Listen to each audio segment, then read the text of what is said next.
सासूबाई, घर बांधायला पैसे तुझ्या म्हाताऱ्याने दिले होते म्हणून तू स्वतःला या घराची मालकीण समजू लागली आहेस का? मला तर पहिल्या दिवसापासूनच तुम्ही माझ्या डोळ्यासमोर नको होताय. पण मी तुम्हाला या घरात राहू दिले. ही माझी जबरदस्ती आहे. नाहीतर मी तुम्हाला घराच्या आसपाससुद्धा भीक मागू दिली नसती. हे रडून डोळ्यातून अश्रू काढून कोणाला घाबरवत आहेस? जा, हे सगळं स्वतःच्या नवऱ्याला दाखव. मी तर म्हणतेय, तुम्ही आता या घरातून निघून जा. सुनबाई, अगं मला माफ कर, असं करू नकोस.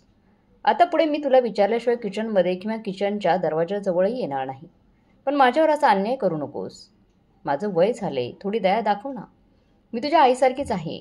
कुणी आपल्या वृद्ध सासूशी असं वागत नाही. असं वागू नकोस गं. मला खूप भूक लागली होती म्हणून मी किचनमध्ये जाऊन फक्त एक चपाती आणि काळची शिल्लक राहिलेली भाजी घेतली आहे. आता बघ, यामध्ये सुद्धा तू झुरळ टाकलंस. आता तूच सांग, मी काय खाऊ? हे देवा, जर तू पोट भरले तर ते पोट भरण्याचं कर तरी काहीतरी. व्यवस्थेत सुद्धा तूच पाहून घे. आता माझ्याकडून अजून काही सहन होत नाही. नाहीतर मला मरण तर दे. नाहीतर राहण्यासाठी कुठलं तरी दुसरं ठिकाण तरी दे. मी हे जेवण नाही जेवू शकत. सुनबाई शेवटी मला माफ कर असं म्हणत होती. विमलताई रडत रडत आपले सून रश्मीला विनंती करत होत्या. तेव्हा रश्मी विमलताईंचे केस धरून म्हणाली, म्हातारे, आता ही चपाती तरी तुला खावीच लागेल. हीच तुझी लायकी आहे. तू आभार मान की चपातीसोबत तुला झुरळ खायला सांगत नाही आहे. मी तर फक्त तुझ्या ताटात झुरळ टाकला आहे. आणि भाजी कालची असो किंवा आजची, तुझी हिंमत कशी झाली गं? न विचारता माझ्या फ्रीजमध्ये हात लावायची, फ्रीजला हात लावायची. का हा फ्रीज तुझा आहे का? तुझ्या म्हाताऱ्याने खरेदी करून दिला आहे का? हे घर बांधायला तुझ्या म्हाताऱ्याने दिले होते म्हणून तू स्वतःला या घराची मालकीण समजू लागली आहेस का? मला तर या घरात तू नकोच आहे. पण मी तुला घरात राहू दिले, ही माझी जबरदस्ती आहे. नाहीतरी मी तुम्हाला घराच्या आसपास सुद्धा भीक मागू दिली नसती. जा आणि हे सगळं तुझ्या नवऱ्याला दाखव, तुझे रडणं. मी तर म्हणते, तुम्ही आता या घरातून निघून जा. पण तुम्ही दोघे इतके निर्लज्ज आहात की इथून जाण्याची सुद्धा हिंमत नाही तुमच्यात. अरे, तू तुझ्या मुलीकडे का जात नाहीस? तिला तुझी गरज आहे. पण मला आता तुमची काहीच गरज नाही. चल, हट माझ्या रस्त्यातून. यापुढे जर अशी चूक केली तर आज जेवणात झुरळ टाकला आहे, उद्या गटराचं पाणी प्यायला देईन मी. तेव्हा विमलताईंना त्रास देऊन रश्मी थकली तेव्हा ती तिथून निघून गेली. पण विमलताई मात्र गुपचूप अपमान सहन करत होत्या. शेवटी त्या बिचाऱ्या काय करणार होत्या? आपल्या मुलाने चांगलं आयुष्य जगावं म्हणून सगळं काही विकून त्या स्वतःच आपल्या मुलाकडे आल्या होत्या. विमलताईंचा नवरा किशोररावांनी किती वेळा सांगितलं होतं की आपण मुलांपासून थोडं दूरच राहतो, तेच बरं आहे. आपण दोघं एकमेकांसाठीच चांगले आहोत. मुलांना त्यांच्या आयुष्यात राहू दे, त्यांच्या आयुष्यात. आजकालच्या मुलांना म्हाताऱ्या आईबाबांसोबत राहायला आवडत नाही. पण विमलताई इतक्या सोप्या आणि सरळ मनाच्या होत्या की त्यांना आपलं उरलेलं आयुष्य मुलासोबत, नातवंडांसोबत घालवायचं होतं. संध्याकाळी भाजी घेऊन खूप थकून किशोरराव घरात आले आणि म्हणाले, विमल, मला एक ग्लास पाणी दे, खूप दमून आलोय. किती वेळा सुनबाईला सांगितलंय, 10 रुपये जास्त दे, रिक्षाने येता येईल का? नाही तर भाजीच घरीच मागून घे. पण कोणी माझं ऐकत नाही. आता यात माझ्याकडून हे सगळं काम कसं होणार? खायला पौष्टिक जेवण मिळणार नाही आणि काम तरुण मुलासारखं कसं होणार? विमल, ऐकतेस ना, एक ग्लास पाणी तरी प्यायला दे. अगं सुनबाई, तुझी सासू कुठे गेली? एक ग्लास पाणी तरी प्यायला दे. असं म्हणत किशोरराव व्हरांड्यातल्या खुर्चीवर आपलं पूर्ण भार टाकून पटकन बसले. त्याचवेळी त्यांच्या हातातील पिशव्या बाजूला ठेवल्या. पण त्या पिशवीतून 1-2 टोमॅटो खाली पडले. रश्मीने ते पाहिले आणि रागात किशोररावांना म्हणाली. ती जवळजवळ म्हणाली, बाबा, तुम्हाला तर काही माहितीच आहे ना, टोमॅटोचा भाव काय चालू आहे. जर इथपर्यंत भाजी घेऊन आलात तर ती भाजी किचनमध्ये ठेवू शकत होतात ना. तुम्हा लोकांकडून एकही काम नीट होत नाही. मला वाटतं तुम्ही खूप दिवसापासून इथे राहता म्हणून तुमचं मन लागत नाहीये. मला असं वाटतं तुम्ही तुमच्या मुलीकडे, बबिताताईंकडे का जात नाही? नोकरीसोबत आता टोमॅटोसुद्धा मलाच उचलायचे आहेत का? कारण तुमची फुलासारखी कोमल बायको आराम करत असेल. एवढं बोलून रश्मी भाजीच्या पिशव्या घेऊन किचनमध्ये गेली. किशोरराव विचार करत होते. सुनबाई एवढं ओरडत होती तरी विमल रूममधून बाहेर पडली नाही. याचा अर्थ नक्की काहीतरी गोष्ट आहे. ती धीर धरून ठेवली आणि स्टोअर रूमकडे गेली, जिथे विमलताई राहायची सोय होती. विमलताईंच्या डोळ्यातील अश्रू अजून सुकलेले नव्हते. त्यांच्या डोळ्यातले अश्रू पाहून किशोरराव सगळं समजून गेले. सुनबाईने पुन्हा अत्याचार केला आहे असं ऐकून त्याने विमलताईंना विचारलं, काय झालं गं? तुझा चेहरा आणि डोळे का लाल झाले? विमलताई रडत म्हणाल्या, तुम्ही माझ्या कपाळावर एक चिमूटभर कुंकू लावलं, त्यासाठी मी तुझं 7 जन्मांची ऋणी राहीन. पण आता माझ्यावर एकच उपकार करा, मला आता थोडंसं विष द्या आणून. मला एवढा अपमान सहन होत नाही. विमलताई किशोररावांना असं म्हणाल्या तेव्हा त्यांच्या डोळ्यातसुद्धा पाणी आलं. किशोरराव म्हणाले, चूक माझीच आहे. जर मी तुझं ऐकलं नसतं तर आज तुझी आज ही अवस्था झाली नसती. आणि तो आत्ता असं अभद्र बोलू नकोस. मी अजूनही कंगाल झालो नाही की मी तुझ्या राहण्याची व्यवस्था करू शकत नाही. एवढं बोलून किशोरराव काहीतरी विचार करू लागले. ते त्या दिवसांची आठवण करू लागले. किशोररावांना आठवत होतं की त्यांनी आपल्या आयुष्यातला फार मोठा भाग त्या घरातच केला होता, जिथे लहान मुलं मोठी झाली होती. पण त्यांच्या मुलाला आणि सुनाला त्या घराची आठवण पण नव्हती. ते जेव्हा शहरात नोकरीसाठी आले तेव्हापासून ते तिकडेच राहिले होते. पण जेव्हा ते रिटायर झाले तेव्हा त्यांच्या मुलांनी आणि सुनांनी त्यांना शहरातील घर विकायला सांगितलं आणि त्यांना सोबत दिल्लीला बोलवलं. रश्मी नोकरी करत होती, पण आशाची नोकरी करणारी सून होती. तिला आता तिच्या वयाच्या सासू-सासऱ्यांना सहन करणं कठीण जाऊ लागलं होतं. ती त्यांच्याकडून कामं करून घेत असायची, पण तरीही ती रश्मीला सासूबाई नकोशीच झाली होती. ऑफिसला जायचं म्हणे. मग विमलताई जेव्हा त्यांच्याकडे राहायला गेल्या तेव्हा त्या म्हणाल्या, सुनबाई तू घरची कामाची चिंता करू नकोस, कामवाली बाई करते, पण बाकीचं काम मी सांभाळेल. मी तर पूर्ण दिवस रिकामी बसलेली असते. पण रश्मीला सुरुवातीला जबाबदारी देणं आवडत नव्हतं. ती सगळी कामं स्वतःच करत असे, नाहीतर कामवालीकडून करून घेत असे. आपल्या संसारात कुणाचा तरी हस्तक्षेप तिला आवडत नव्हता. आणि सासूबाईंचा तर नाही, अजिबातच नाही. कारण ती लोक आपल्या मनाने तिथे राहायला आले नव्हते. मुलाने सुनेच्या सांगण्यावरून शहरातील घर विकून त्यांना आपल्याबरोबर राहायला बोलवलं होतं. विमलताईला सुरुवातीला घर कामांपासून दूर ठेवणं रश्मीला आवडायचं. तिला असं कधी वाटायचं नाही की विमलताई कोणत्याही प्रकारे तिच्या घरात किंवा संसारात थेट सामील होणार. ती फक्त एवढंच म्हणायची की मला तुमच्याकडून कोणतीही मदत नको आहे. सुरुवातीला ते दोघे त्या घरात फक्त पाहुण्यांप्रमाणेच होते. त्यामागचं दुसरं कारण असंही असू शकतं की रश्मीचे आईबाबाही आपला मुलगा आणि सुनेसोबत परदेशात राहायला गेले होते. ते तिला संपर्कात ठेवत नव्हते. पण इकडे विमलताई आणि किशोरराव यांना वाटत होतं की रिटायरमेंटनंतर आपण आपल्या मुलांबरोबर राहून छान आयुष्य जगू. पण या घरात तर त्यांना स्वतःसाठी जागा सापडत नव्हती. त्यांना कळायचं नाही की हे औपचारिक वातावरण त्यांना कधी दमायला लागलंय. कारण हळूहळू रश्मीचं वागणं बदलत चाललं होतं. ती मुलासमोर त्यांच्याशी चांगल्या प्रकारे वागत असायची आणि मुलाच्या पाठीमागे स्वतःचं रूप बदलत असायची. हळूहळू तिने असं रूप घेतलं. बदल झाल्यावर विमलताई आणि किशोररावांनी तिचा असा बदल कधीच कल्पनाही केली नव्हती. एक दिवस किशोरराव म्हणाले की असं वाटतं की आपल्याला आपल्या मुलांची गरज नाही आहे. आपण फक्त त्यांच्यावर ओझं बनून राहिलो आहोत. विमलताई आणि किशोरराव दोघं असं बोलत होते तसतसे किशोररावांचा मुलगा राजू घरात आला. तेव्हा विमलताई म्हणाले, बाळा राजू, आम्ही विचार करत होतो थोड्या दिवसांसाठी बबिताकडे जावं. त्यांना वाटत होतं की आपला मुलगा आपल्याला मुलीच्या घरी जाण्यापासून थांबेल.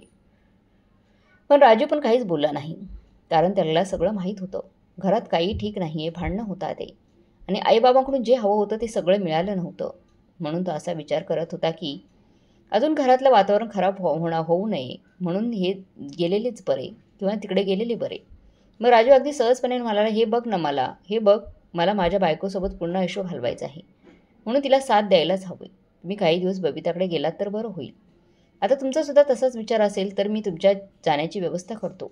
पण तुम्हाला परत इथेच यायचं असेल तर तुमच्यासाठी राहायला दुसरी जागाही शिल्लक आहे.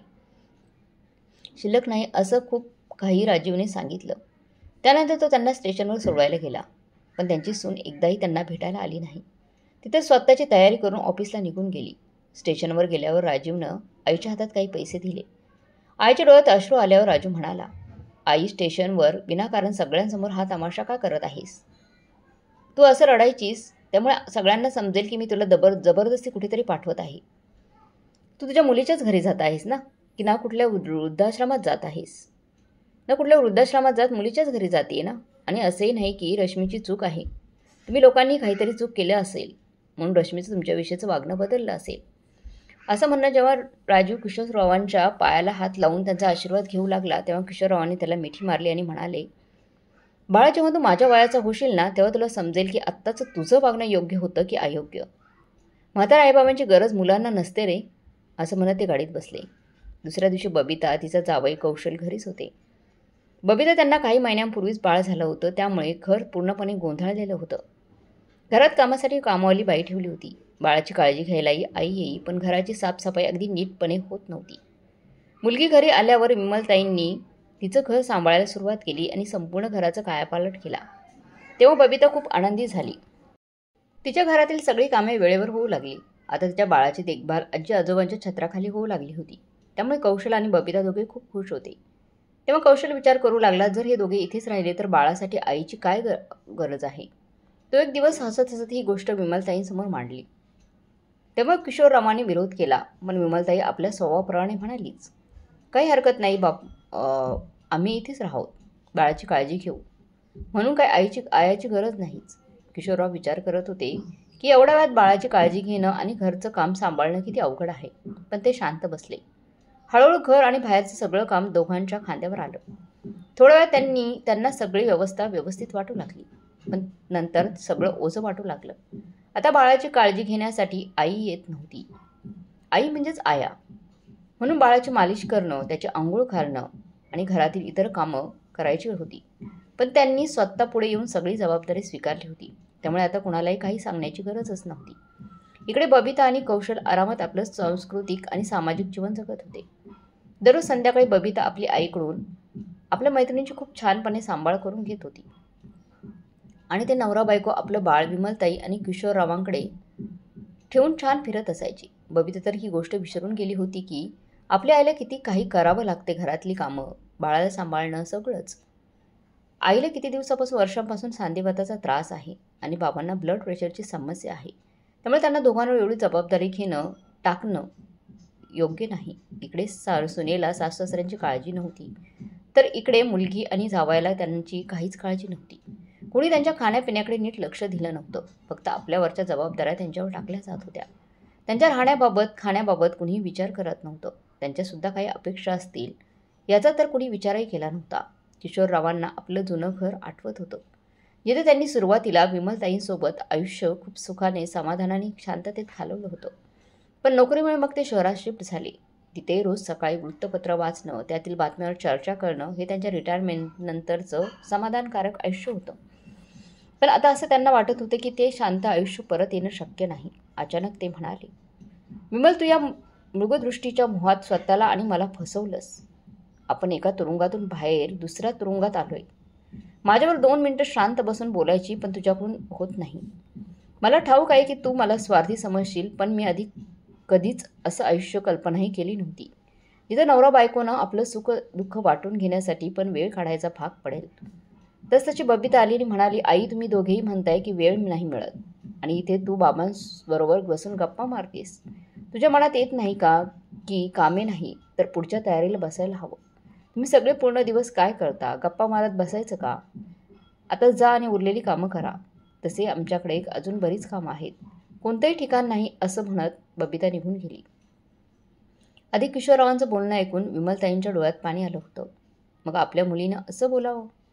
असं बोललं तेव्हा विमलताई विचारात पडल्या. मुलगी, सुनीला आणि मुलीला कोणालाच आपली गरज नाही आहे. फक्त स्वतःच्या गरजा भागवण्यासाठी आमचा वापर करतात, एवढंच. कदाचित त्यांना आमची गरज थोडीशी तरी आहे. पण यावेळी विमलताईंना काहीच उत्तर दिलं नाही. दिवसभराच्या कामाने थकलेल्या विमलताई आरामासाठी अंथरुणावर पडल्या. तेव्हा त्या किशोररावांना म्हणाल्या, अहो, आपल्या मुलांना सगळं माहीत असूनही ते एवढे परके कसे वागू शकतात? आपल्या नात्यात कुणी काय नाव देईल? दिवस रात्र काम करूनही त्यांचे कितीतरी प्रकार हृदयाला दुखवतात. तिकडे सून दुःख देत असायची तर इकडे मुलगी उलटसुलट फिरून सुनेतच केलेल्या जखमांवर मिठास मारत आहे. काय आपलं काही अस्तित्व नाही का? आपल्याकडे दुसरं काही ठिकाणच नाही का? एवढं म्हणून डोळ्यात अश्रू आणून विमलताई शांतपणे झोपून गेल्या. 2-3 महिन्यात दोघे आपलं अस्तित्व विसरून बसले होते. किशोरराव तर आतल्या आत घुसमटत होते, तर दुसऱ्या बाजूला विमलताई मुलांसाठीच आपल्या विचारात हरवलेली होती. शरीराने थोडंसं कष्ट केलं तर काय होणार? घरात सुख शांती तरी राहील. पण त्यांची अवस्था तर अगदी झाडूप्रमाणे झाली होती. लोक त्यांना आपल्या मनाप्रमाणे, म्हणजे त्यांचीच मुलं त्यांना आपल्या मनाप्रमाणे नाचवत होते. दिवसेंदिवस विमलताईंची प्रकृती बिघडत चालली होती. त्यांची सेवा करायची किंवा त्यांना सन्मान मिळेल ही तर दूरचीच गोष्ट होती. पण एक प्रेमाने खायला चहा, कॉफी देखील प्रेमाने खायला मिळायची नाही. असं कोणी नव्हतं एक दिवस किशोररावांना नव्हतं. तेव्हा त्यांनी आपल्या मुलीला म्हणाले, बाळा, तुझ्या आईकडून आता सगळी कामं होत नाहीत. तिचे दररोज हातपाय दुखतात, त्यामुळे रात्री तिला झोपही येत नाही. मी दररोज रात्रीचे पाय दाबतो, पण माझी अवस्था बघ, मी पण म्हातारा झालोय. मी तुझ्या आईची सेवा करावी, तिचे पाय दाबावे, हे तुला खरंच चांगलं वाटतं का बबिता? बबिता रागाने म्हणाली, आईने स्वतः सर्व कामाला सुरुवात केली आहे. मी तिला कधीच सांगितलं नव्हतं की इथे येऊन माझं घर सांभाळ. माझं घर जसं होतं तसंच राहिलं पाहिजे. तुम्ही मला हे सगळं ऐकून काय आशा करता? मला तुमची गरज नव्हती, उलट तुम्हाला माझी गरज होती. तेव्हा किशोरराव विचार करू लागले की हे घर आता बबिताचं आहे. आपण दोघे तर पाहुणे आहोत. कौशलला पुन्हा एकदा बबिताने आया ठेवण्याबाबत बोललं तेव्हा त्याचा मूड खराब झाला. पण बबिताने पुन्हा आयाला कामावर ठेवली. शेवटी आया आली तेव्हा उमलताईंना थोडा आराम मिळाला. पण कौशलचं वागणं बरंचसं बदललेलं होतं. तो आता आपल्या सासऱ्यांचा अपमान करत होता आणि बबिता उभी राहून हे सगळं पाहत असायची. पण ती आपल्या आईवडिलांच्या बाजूने एकही शब्द नवऱ्याला बोलत नसायची. हे पाहून किशोरराव आणि विमलताईंना खूप वाईट वाटायचं. एक दिवस किशोरराव बबिताला म्हणाले, एक महत्त्वाचं काम आहे, आपण दोघं उद्या रामपूरला जातो. तेव्हा किशोररावांचं बोलणं ऐकून विमलताई खूपच हैराण झाल्या. तेव्हा त्या काही बोलल्या नाहीत. मग बबिता रागात म्हणाली, जायचं असेल तर जा, पण तुम्हाला कोण रोखतंय, असं म्हणून ती निघून गेली. विमलताई किचनमध्ये काम करत होत्या आणि विचार करत होत्या की सुनबाईचं असं वागणं पाहता मुलगा किंवा किती दिवस आपली जबाबदारी सांभाळू शकतील. काळ बदलतो, नात्यात दुरावा येतोच. आणि इथं मुलगी आणि जावयाकडून काही अपेक्षा ठेवणंही चांगलं नाही. कारण मुलगी असो वा कोणालाही आपल्या वयस्कर आईबाबांची गरज पडत नाही. रात्री झोपायच्या वेळी विमलताईंनी किशोररावांना विचारलं, रामपूरला काय जायचंय? किशोरराव अगदी हळू आवाजात म्हणाले, विमल, लोकांना असं वाटते की आपल्याकडे अजून कुठलंच ठिकाण नाही. कदाचित तू सुद्धा विसरली आहेस की तू नवी नवरी बनवून माझ्यासोबत कुठे आली होतीस. आपलं पहिलं घर सुद्धा तेच होतं. तुझ्या मुलाने आणि सुनेने ते घर विकायला सांगितलं नव्हतं. कदाचित ते विसरभोळे असतील आणि तसे ते घर विकून किती पैसे मिळणार होते, म्हणून मी रामपूरला म्हणालो. विमलताई म्हणाल्या, याचा अर्थ तिकडे कोणतंही काम नाही आहे, फक्त तिकडे जायला कारण शोधताय, असं विमलताईंच्या डोळ्यात अश्रू आले. तेव्हा किशोररावांनी त्यांच्या डोळ्यातले अश्रू पुसत म्हटले, विमल, संसार पुन्हा सुरू करणं सोपं नाही आहे. खूप मोठं काम आहे. फुटलेलं घर पुन्हा नीट करायचं आहे आणि आपलं आयुष्य पुन्हा नव्याने सुरू करायचं आहे. हा जीवनाचं सत्य आहे, ते आपण नाकारू शकत नाही. या वयात आपण दुसऱ्या कुठल्याही ठिकाणी जाऊ शकत नाही. आता आपल्या घरातच जाऊन राहूया. रात्रीच्या अंधारात मग किशोररावांनी विमलताईंचा हात आपल्या हातात घेतला आणि सामान घेऊन ते तिथून निघाले. रस्त्यात विमलताईंनी किशोररावांना म्हणाल्या, मला वाटत नाही तुम्ही इतक्या लवकर हार मानणार आहात. काय तुम्ही तुमच्या मुलाला आणि मुलीला इतक्या सहजपणे माफ करू शकाल? किशोरराव हसत म्हणाले, नाही. तुझ्या एका अश्रूचा हिशोब तुझा मुलगा आणि सून आणि मुलगी, जावई बापू या चारही द्यावा लागेल. ते चारही आता आपल्या गावात पोहोचले होते. त्यांच्या शेजाऱ्यांमध्ये अजूनही काही लोक होते जे त्यांना सन्मान करत होते. त्या लोकांच्या मदतीने किशोररावांनी आणि विमलताईंनी आपले तुटलेलं घर एका आठवड्यात सगळं व्यवस्थित होईपर्यंत ते शेजाऱ्यांच्या घरीच राहायचे. वेळ निघून गेला. किशोरराव शहरात जाऊन वकिलांना भेटले आणि म्हणाले, माझा मुलगा ज्या घरात राहतोय त्यासाठी सगळे पैसे मी दिले आहेत. ते घर मी माझ्या नावावर घेतलं होतं, त्यामुळे ते घर आता मला परत हवं आहे. माझ्या रिटायरमेंटनंतर जेवढे पैसे माझ्याकडे होते ते सगळे माझ्या मुलाने आणि मुलीने माझ्याकडून घेतले आहेत. किशोररावाने आपली मुलगी आणि जावयावर सुद्धा केस दाखल केली, कारण त्यांच्या जावयाचे दुकान होते त्या दुकानासाठी सुद्धा वेगळे पैसे किशोररावांनी दिले होते. जेव्हा दोघांना कोर्टाची नोटीस मिळाली तेव्हा दोघांच्या पायाखालची जमीन सरकून गेली. मग सगळेच धावत पळत गावी पोहोचले. पण एका झोपडीसारख्या छोट्या घराच्या जागेवर एक छान घर दिसलं. तेव्हा सगळ्यांनाच धक्का बसला. त्या घरासमोर गेटवर एक वॉचमन होता. त्याने सगळ्यांनाच गेटवर थांबवलं, कोणालाही आत जाऊ दिलं नाही. तेव्हा ते सगळे गेटवरून ओढू लागले, बाबा बाहेर या. तेव्हा आपल्याच घरात छतावरून उभं राहून किशोरराव म्हणाले, वॉचमॅन, तिथे जे लोक मोठमोठ्याने आवाज करत आहेत ना, त्यांना हाकलून टाका. मी त्या लोकांना ओळखत नाही, जे आज माझ्या दारासमोर भीक मागायला आलेले आहेत. मी अशा भिकाऱ्यांना भीक देत नाही. ज्यांनी माझ्या विमलला झुरळ टाकलेलं जेवण खायला लावलं होतं त्यांनाही मी त्यांची जागा दाखवून दिली नाही. नाहीतर मीही विमलची नवरी नाही. तुम्ही इथून निघून जा आणि जे काही सांगायचं आहे ते कोर्टात सांगा आणि पुन्हा कधीच या घरासमोर येऊ नका. किशोररावांचे बोलणं ऐकून चौघे एकमेकांकडे पाहू लागले. त्यांनी तरी विचारही केला नव्हता की या छोट्याशा तुटलेल्या घराच्या जागी एक आलिशान घर बनेल आणि आपण आरामात जगत असलेल्या आयुष्याला काय होईल. आपलेच बाबा असे प्रकार करून धक्का देऊ शकतात. कोर्टात केस सुरू होती. जेव्हा किशोररावने आपल्या बायकोवर झालेले सगळे अत्याचार न्यायाधीशांना सांगितले तेव्हा कोर्टात असलेल्या सगळ्यांच्या डोळ्यात पाणी आले. सगळे आता विमलताईंची सून आणि मुलीवर थुंकू लागले होते. कुणी स्त्री एवढी निर्दयी कशी असू शकते, असे सगळे बोलू लागले. कोणीतरी म्हणालं, सत्य सांगितलंय. म्हातारपणी मुलगी असो वा मुलगा, कोणालाच आपले म्हातारपणीचे आईबाबा पाहिजे नसतात. त्यांना गरज फक्त पैशाला असते आणि त्यांच्या शरीरात काम करता येण्याची ताकद असेपर्यंत तोपर्यंत असते. पण जेव्हा त्यांच्याकडे पैसे संपतात आणि शरीर काम करत नाही तेव्हा कोणीही अशा वृद्ध आईबाबांची जबाबदारी घेण्यास तयार होत नाही. शेवटी न्यायाधीशाने किशोररावांच्या बाजूने निर्णय दिला. त्यांचे सगळे पैसे आणि संपत्ती किशोररावांना मिळाली. मग किशोररावांनी विमलताईंनी आपलं घर आणि सगळी संपत्ती मग वृद्धाश्रमाच्याच नावावर करून टाकली आणि ते दोघेही मोठ्या आनंदाने आपलं शेवटचं आयुष्य जगू लागले. तर मग मित्रांनो, किशोररावांनी आपल्या बायकोच्या अपमानाचा घेतलेला बदला तुम्हाला काय वाटतं, योग्य होता की अयोग्य? कमेंट बॉक्समध्ये नक्की कळवा. आणि याची ही वेगळीच कथा आवडली असेल तर लाईक, शेअर, सबस्क्राईब करायला विसरू नका. भेटूया पुढच्या व्हिडिओमध्ये, कथेमध्ये. तोपर्यंत धन्यवाद.